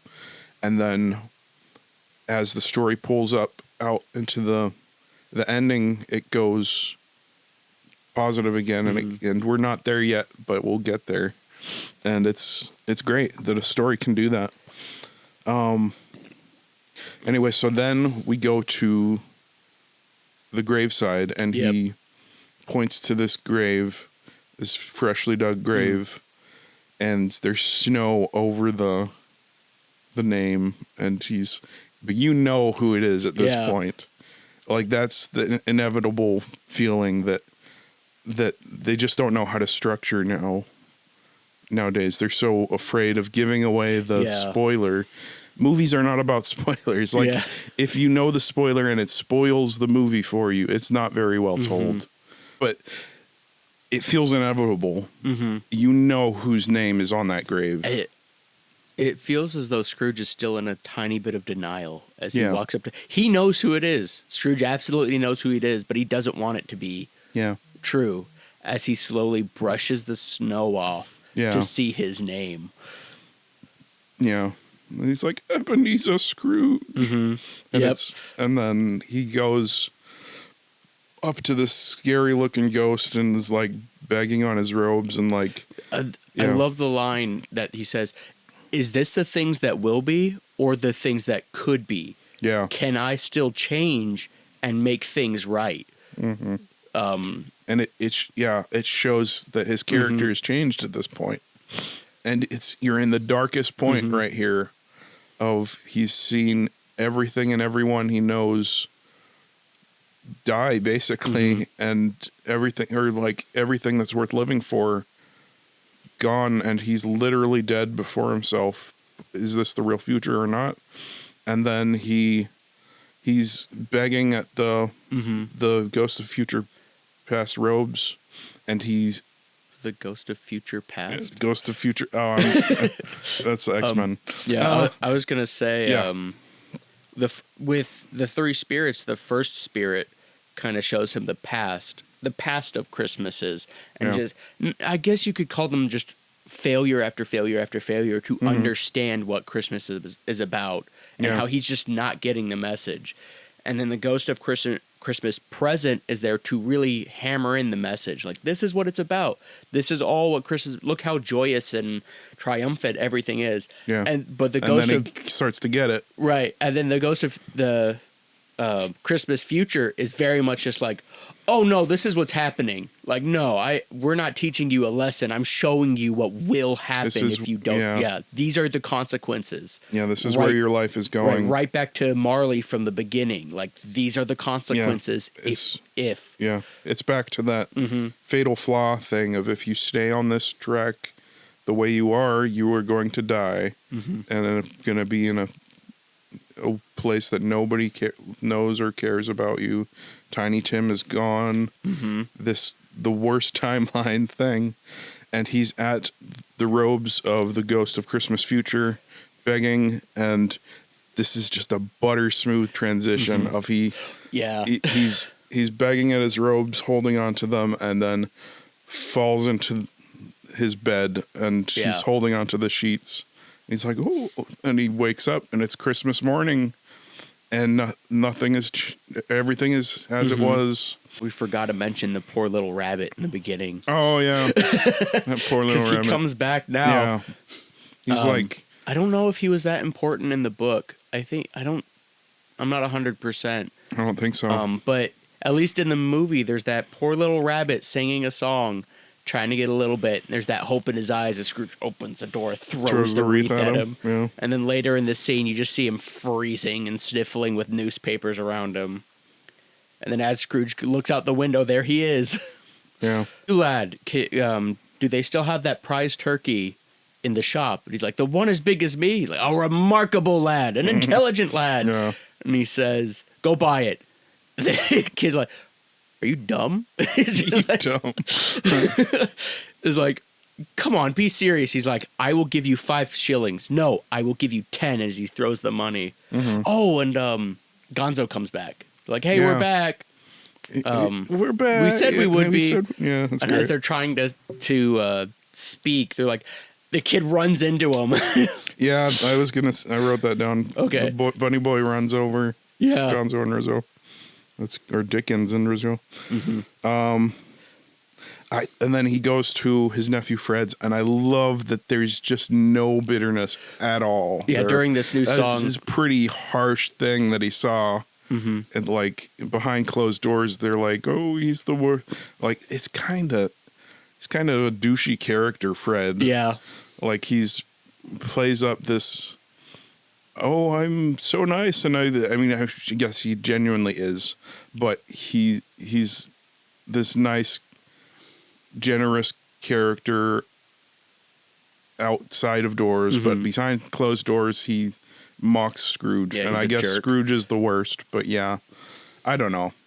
From the point of view of Scrooge at that point, it seems like it would be kind of justified if he's a little cold towards him, but he is not at all. Like he's just warm and generous towards Fred, and you just see that look on his face, right? Like Just utter shock. Yeah. What? This is they're singing the. What was the song's name? This is why taking out that song was so horrible, because it's a retooling of her song, Belle's song. Oh, was it? I thought it was the Spirit of Christmas's Present song. Oh no! Oh yeah, that's the very end one. Yeah, you're right. Yes, but this one is the Spirit of Christmas's song as he's going around giving the cheese for the mice. Oh, it is a different song. It's a new song. Yes. For that one, which is great. Okay, but he's right. He's a new character, new song. Yes. Like with a thankful heart that is wide awake, I will thank each person every breath I take. Something like that. Something like that. But no, it was new person, new song. To me. Anyway, I could sing the whole thing. But he's just going around spending all his money, giving gifts to everybody. Yeah. And then he grabs the turkey, grabs everything, comes up to the Bob Cratchit's house, who he did give the whole day off earlier on. That was an issue where what was it? Christmas seems a poor reason to pinch a man's pockets. Yeah. One day a year or something. And then he kind of does a Yoda thing where, like, when you first meet Yoda, he's playing this character of this this kind of crazy guy, and he goes back to being old, pretending to be old Scrooge, and he's at the door, and he's like, Bob Cratchit, why aren't you at work? And then it gets through there, and he's like, I'm about to raise your salary. Right. And then Miss Piggy's like, well, I'm about to raise you right off the pardon? Yeah. Before, with the Ghost of Christmas Present, he didn't know where Bob lived. He had no idea where Bob lived. Yeah, now he does. And then he does? No, I mean, like... I mean, now he does. Right, now he does. Yeah. So could you imagine just Bob Cratchit opens the door and sees Scrooge? And then Scrooge immediately just starts writing. That would be terrifying. Right. Why aren't you... How do you know where I live, for one? As he's like, why aren't you at work? And I like it. Miss Piggy she's like, I'm sick and tired of this, man. I'm jumping in. And then, as you said, I'm raising your salary. What? And she just goes right behind him like, oh, ha, ha, ha. Yeah, that's great. Miss Piggy is so perfect for this. She's the perfect foil for Cratchit because he's so eager and genuine. And she's like sarcastic. Yeah. Saying it out as of like that side of it of, Scrooge is a douchehole. Yeah. But he's a greedy miser. Yeah.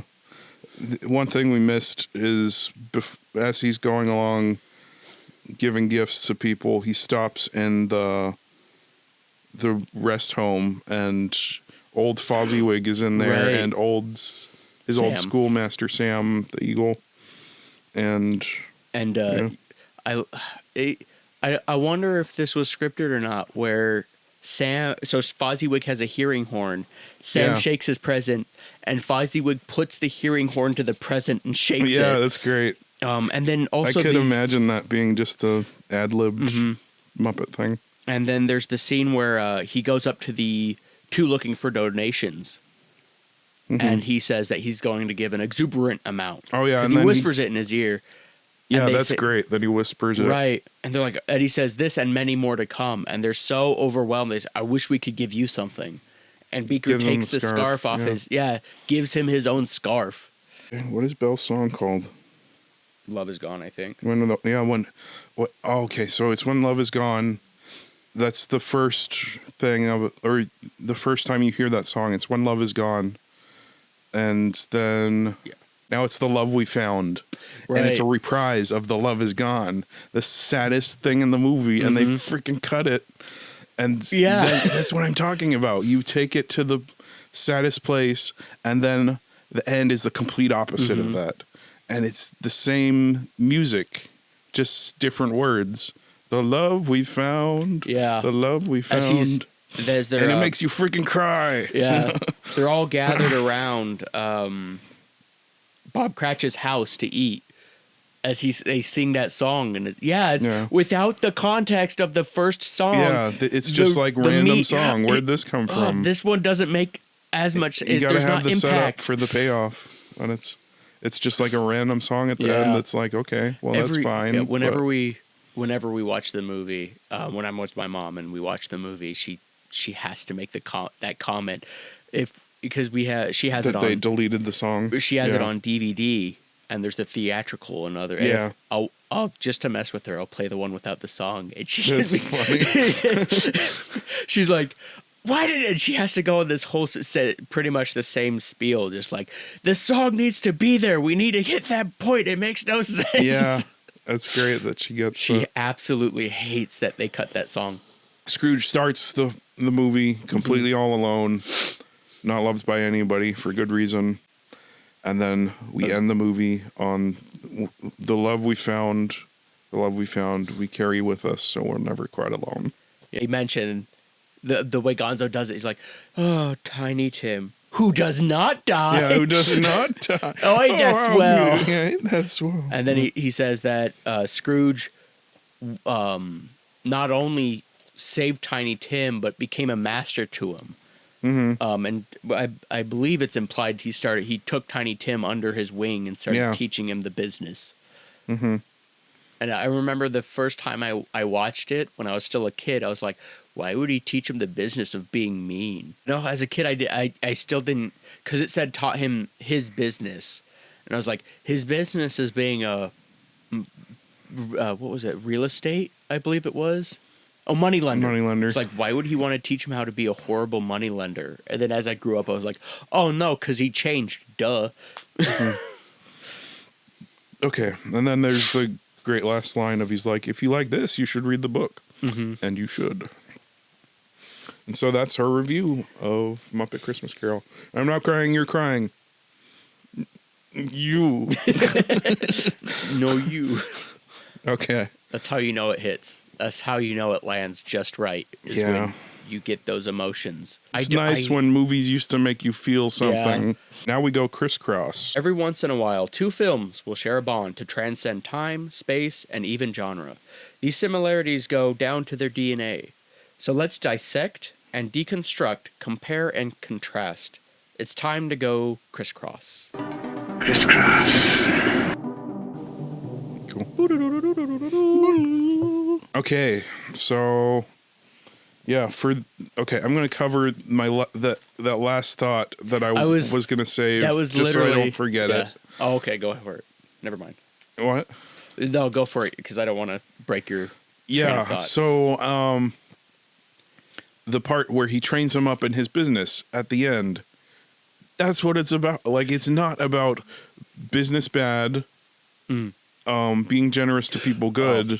It's about Scrooge was in a messed up place, and he was treating everybody poorly, and he didn't value Christmas, and that's what it was about. Mm-hmm. But they take it in the 2000 Grinch, and they make it about consumerism bad, never buy anything. And it's like, that's ridiculous. That's not the message. Yeah, that's not the message. It's not about that at all.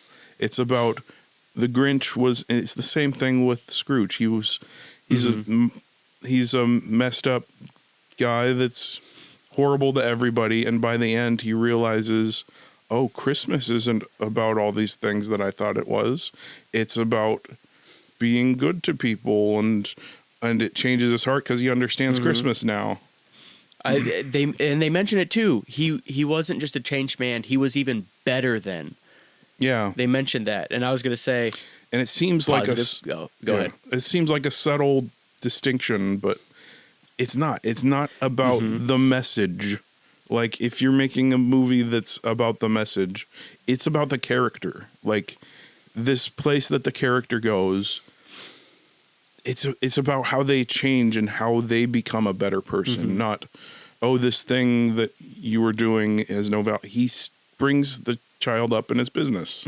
There's nothing wrong with the business. There was something wrong with the way he was doing it. Yeah, it wasn't. It was the way he was doing it. Yeah. And as he's changed and become, it's a positive character arc. Oh, see what you did there. Tiny Tim has a flat character arc. Yeah. Because he didn't die. That sounds like a bad thing the way he said it, but go watch my character arc video. I don't think I even have that out yet. Maybe that'll be my next one. But no, it's movies can have messages, but it doesn't need to be so nailed into the audience that if it's about the message and not the character, that's where you go wrong. Right. It should be built into the DNA of the character's journey. Yeah, because you could see that with Scrooge. Like, the message is through Scrooge's arc, not an arbitrary message that is just like, what's the word? Ham-fisted in. Yeah. It's about Scrooge and how he changes and how the world around him is better for it. Okay. Yeah. But yeah, my very first thought with Crisscross is like, how are these movies similar? Well, they both have a Jim Carrey remake. Oh yeah, that was my very first one. That's good. I really don't like the Jim Carrey version of Christmas Carol. I don't know. It's weird. It might be the what is it? Is it the CG? Not CGI. Is it? It has a lot of filler, like him, like action beats where he's like going down the roof on a thing for some reason. It's like, what does this have to do with the story? Yeah. Like, I don't know. And I'll say Jim Carrey did a really good performance. Yeah. He did a great performance. I just the movie feels kind of bland. Mm-hmm. You know, comparing it to the Muppets Christmas Carol is like, it does it injustice. That's not fair. That movie is perfect. Yeah. Well, let's get into comparing our two on this episode. So first off, they're both redemption stories. Yeah. Clearly. And it's with the Grinch, his redemption's more clear cut since you see him go in and steal Christmas. Where with the Muppets Christmas Carol, it's heavily implied how much of a terrible person he is, but it doesn't actually show. No, show him being terrible. Right, show him being terrible in the manner of business, other than the fact that in the song Marley and Marley, he says the line, I remember when we evicted the orphanage and saw all those orphans with their frostbitten teddy bears. That is a good point. And that goes into my point of Act 2 for these, or I mean, you already said it, of like, for the Grinch, it's all him being bad and stealing Christmas. In Muppet Christmas Carol, it's him, and Christmas Carol in general, it's him being shown the error of his ways. So Act 1 is him being terrible. Act 2 is all him being shown the error of his ways. The Grinch, you got 3/4 of the movie of him being terrible, and then his heart changes in Act 3. But it's more of a gradual change in Muppet Christmas Carol. Yeah, for the Grinch, it just kind of shows he gets it like a light bulb turning on. Yeah. You know, and he just gets it. But for I really like that. I really like that it shows you can do that, because that's kind of how I've done my character arcs and my things. They get it in a moment, like, you know, they just get it in that instant. It kind of goes to, they become more and more and more and more intensely the way they are, and then at the end they realize I'm being ridiculous and they change, which is what happens with the Grinch. Yeah, and it's harder to write the other way, where it's more gradual and they change throughout it, because even watching it, you feel it change. You can't point out where the changes were, but it's hard to, like, yeah, that's what I'm saying. It's hard to point out where does he change. It's like he's kind of changing all the way through. Yeah. I don't know. I'm not that great at writing that kind of thing, but there's another script that I'm writing that needs to be that kind of thing, and it's a difficult thing to do. But anyway, so another point I was gonna add, 'cause with the Grinch, it pretty much just says I feel like it might be, maybe not. Whatever, this is all redundant. For the Grinch, his only really negative character trait is he hates Christmas. Yeah. But for with Scrooge, it's not just that he's a terrible person. Yeah. He's an absolutely horrible, despicable person. Yeah, they make him the worst in his person core. Possible. So for the Grinch, you can kind of get away with that, where he just Christmas isn't bad. But for Scrooge, you have to change his entire person. Yeah. So they have to stretch it out throughout the entire story, because he needs to realize, one, you are a terrible person and you need to change. And this is how you can change. Like, so Scrooge is completely antithetical to the nature of Christmas. I guess that Grinch doesn't like Christmas. He's a bit more like that. But I think they play that well in the Jim Carrey Grinch, because they show him as a child and why he doesn't like Christmas. And it's because of his past, of how people mistreated him.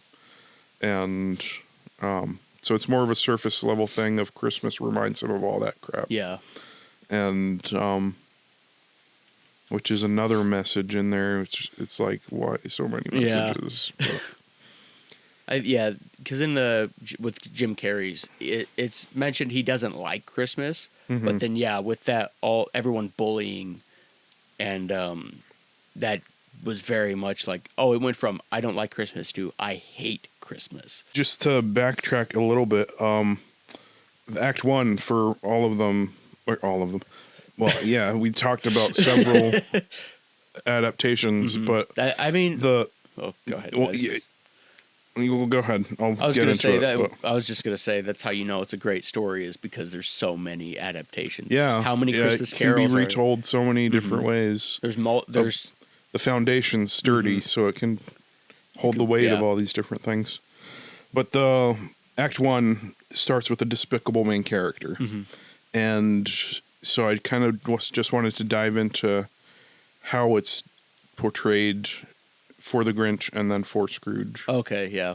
Yeah, but For Grinch, he immediately you can tell. Well, in the movie, he's got that tough guy, the toothpick and whatnot. And, but he just goes into it, pretty much explaining why he doesn't like it. yeah, Just the noise and the cheer, the feasting. I can't stand it.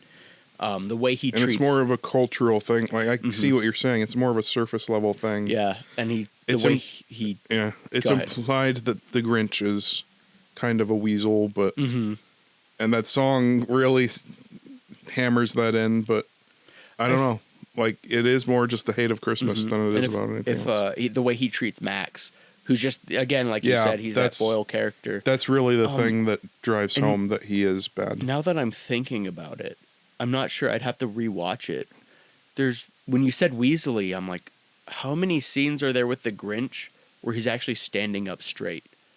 Oh yeah, A lot of the times he's kind of crooked over, and that's a very common way to show a Weasley character is just someone who's just hunched that's over. what you did yesterday. Yeah, yeah. We did Man of the Gun. So if you're, it's gonna be. The trailer's It out. might be out by the time this comes out, but we'll see. But yeah, Yeah. the time I tried as little as I could. I tried to just kind of lean forward slightly, just so it's like, oh, that character sucks.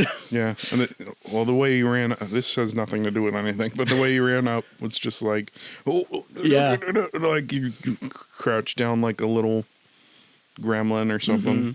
Anyway, so, but the way that they start with Scrooge, they start right off the bat saying like, he's the worst, he's the worst, he's the Right. worst. The Like, song, the introduction, yeah. even the vegetables don't like him. Even the vegetables don't The like him. vegetables. Yeah, so he mistreats or ignores everybody around him. He mistreats his underlings at work. I actually didn't notice that in that song in the first.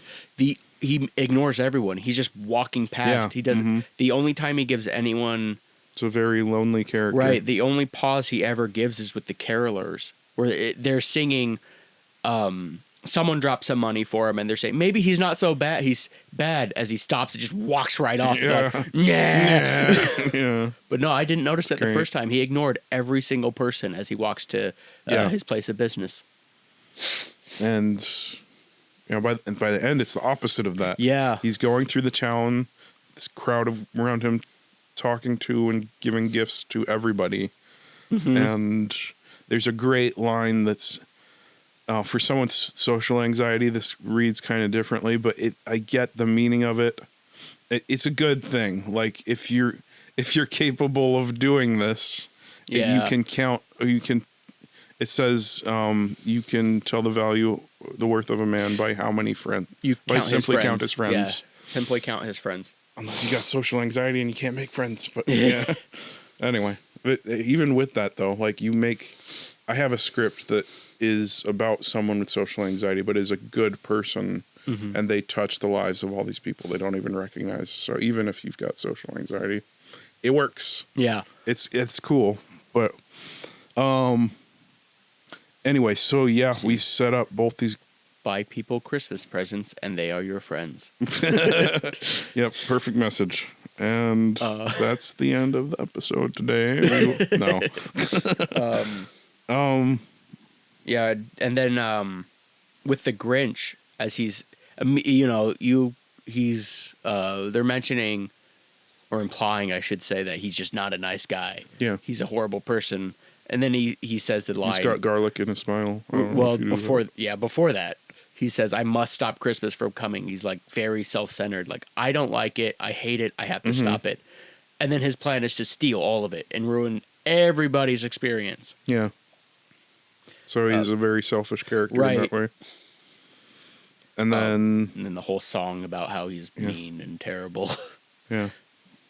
It's kind of cool. Like with the Grinch, it's like you're pulling this rubber band of reality of he's living against the nature of reality. So much so that by the end of it, it's pulled to this taut. It's pulling it. By the end, it's so tight that it snaps back in this one moment. Mm-hmm. But in Scrooge, in Christmas Carol, it's kind of already tight like that. Of he's so miserly, so living in this way that is contrary to the nature of reality, that it's the rubber band is already tight, and it's a loosening of it throughout the story, and that's why it's so subtle and less recognizable unless you look at the broad picture, but unless you look at the beginning and then the end. So that's a good transition to talking about Act 3. In the Grinch, it's great. Like they do in Act 1, he hated the roast beast the most of all. And then at the end, the Grinch himself carved the roast beast. Right. And then Scrooge makes a donation, and he whispers into his ear, like, and he's like, "Oh, so generous." Right. And then visits his nephew Fred, which he shows no hard feelings, which is amazing. And then brings Christmas dinner to the Cratchits. And with the little orphan rabbit, gives him, a hug. Yeah, it just basically walks the streets, being good to everybody. Righting all of the wrongs of the not wrongs, since it was like ignoring. All these setups of the things he was doing horribly, he reverses them. And, yeah. And then, with not only just dinner at Cratchits, he's giving him a raise. He's trying to make sure that everything's taken care of. Helps Tiny Tim, because during that time, it actually was very common in that era. It was very common for a broken bone to kill someone because it wasn't set right. Most people would go to a church, and the church would pretty much just fix it so that it's not terrible and hope it heals on its own. Where if you actually wanted to get medical help, you needed to have a good amount of finances for anything professional. Yeah. So for Scrooge to come in and say, "No, we're going to fix this," it was a big thing. Right. It was huge. So one thing I noticed was the difference in their characters. Like, Grinch is a fun character. Yeah. Whereas Scrooge is not fun in the slightest. Unless you get, there's a little tiny bit in how miserly he is, or how horrible he gets of like, well, if they would rather die, they better, and decrease the surplus population. There's a little bit of that, but he's not a fun character. Yeah. He's as it progresses, he gets more fun, especially when you start with the Spirit of Christmas Present, Spirit of Christmas Present, where he starts making jokes. He's dancing along, and he's trying to play the game with Fred. It shows that he's becoming more of a fun character. Oh, well, dancing with the Spirit of Christmas Present. Yeah. And then at the end, okay. Playing the prank on Bob, like, "Why aren't you at work?" And the whole point is, I'm going to raise your salary. As he's becoming that fun character. Yeah, it's great. That would be interesting to see a story with the fun Scrooge of the end of Christmas Carol. Oh, what happens next? Yeah, because everybody thinks about Scrooge as, he's Act 1 Scrooge. Yeah. But anyway, so this is a good place. I'm going to give you a little soapbox here to extol your love of the Grinch, because I know you love him. I absolutely love the Grinch. It's one of my favorite films, one of my favorite characters. I constantly tell people when they ask if they ask what my favorite Christmas movie is, I say, "Oh, the Grinch," but not. I stop watching it at the end. I don't like the end of the Grinch. No, I love the Grinch. It's such a simple, easy, straightforward message. This is the Grinch. He's a horrible person. No one likes him. I can get into a tangent about that. Well, because with the next movies, so you have the original Grinch, 1966. There's not really much development there. It just shows you this is the Grinch. This is who he is. This is what he's about. Yeah. He doesn't like Christmas and he hates it. And he doesn't care that anyone else does. It's about him. He goes in, he steals Christmas. When he goes, and then as he's getting ready to hear everyone just like bawl and weep, he's like, I can't wait. And they're singing, and it's that moment of realization, that learning. It's just like, I don't understand. I hate Christmas. I stole Christmas. Why aren't they unhappy? And he realizes it's like as the cogs are working in his mind, he's like, maybe it's not about the gifts, it's about the company. Yeah, and it's still Christmas. I stole something else. Right. Then you get into the, I believe it's in 2000 with Jim Carrey. It goes into, everyone hates the Grinch. Like, no one likes he's the boogeyman of Whoville. Yeah. Isolated in his tower. And it goes into how Jim Carrey does a good job of just showing how mean and nasty the Grinch is. And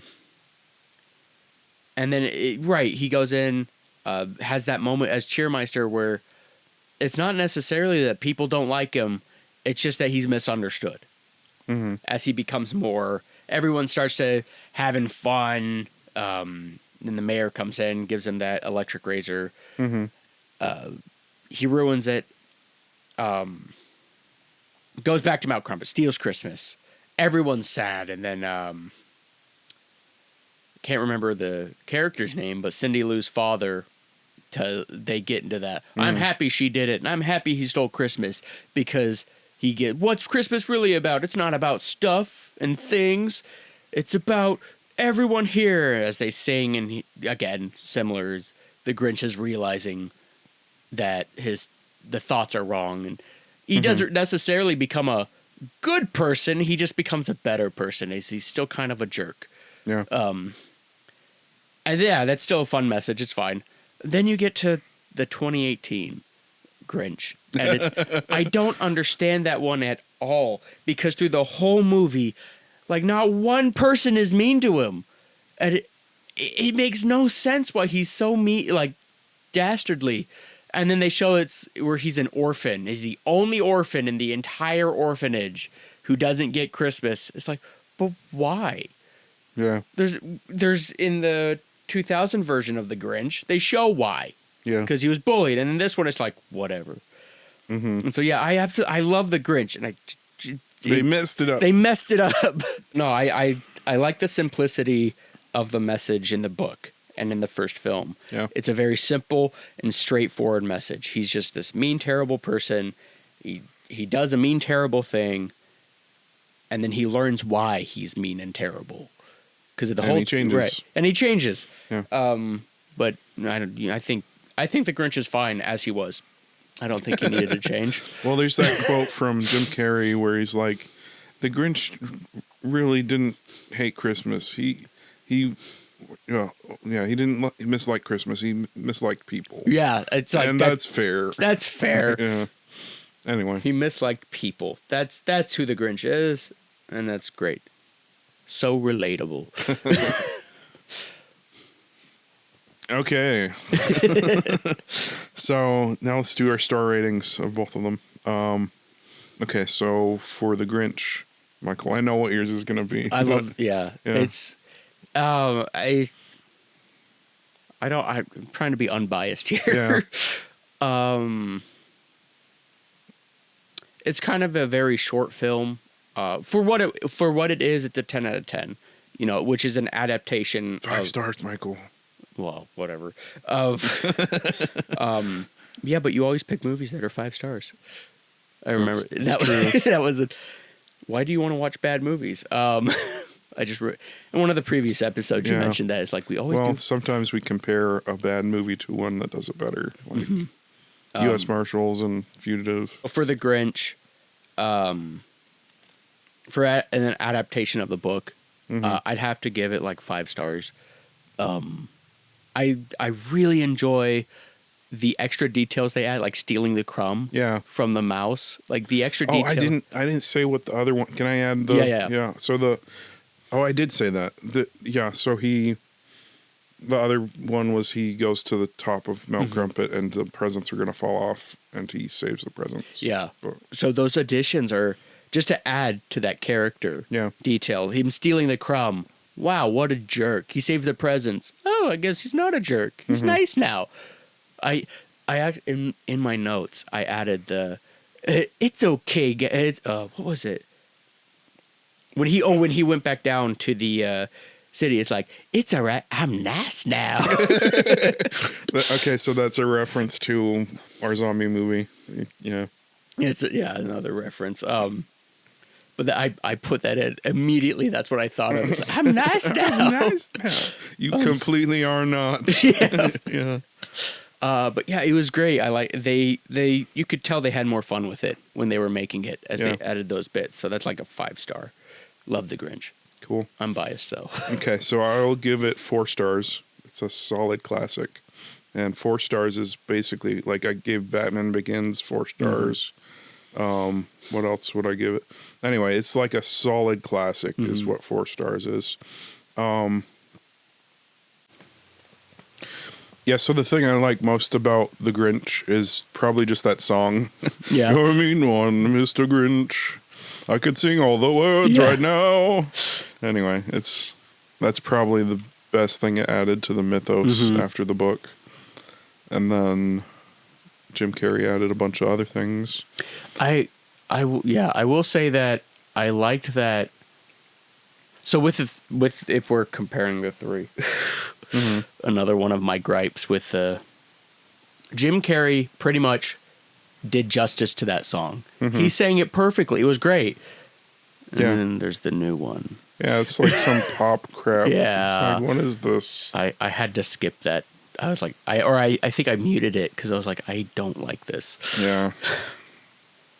Anyway, one of the reasons I like The Grinch so much is for the past like 20 plus years, every day on Christmas I've been sick. And so I'm like, I hate Christmas. I'm so sick. and this started when I was a kid. And so I saw The Grinch and he's like, I hate Christmas. I was like, that's me. But now go ahead. Yeah, that song. That makes that movie for me. And the animation, like that, the twisted smile classic and the cutting out the, I don't know, it's really great. I don't know. It's just, I don't love it as much as you do. I think is the difference. Yeah, I'm biased. I love The Grinch.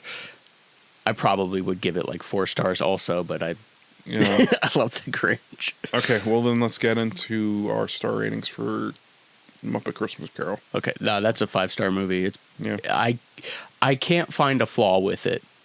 I can watch it. I could watch that movie like multiple times throughout the year. It's such a good movie, such a good story.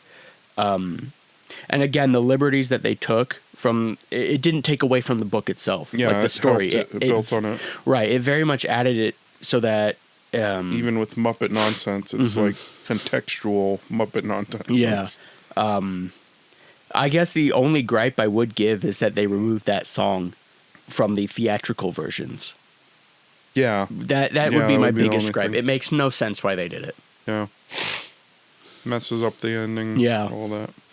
Yeah, so 5 stars for me as well.